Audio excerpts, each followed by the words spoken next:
Guys, muna ito ang kinilaw nga palya. Kinilaw nga palya ni. Okay.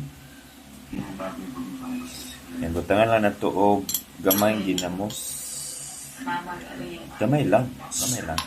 Pangpaparaan. See? Okay.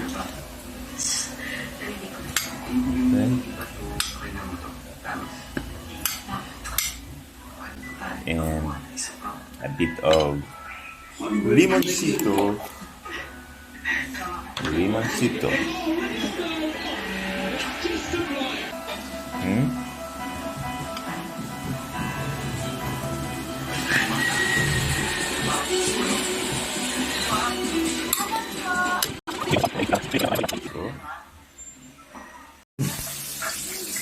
So, mani ang kinilaw nga palya.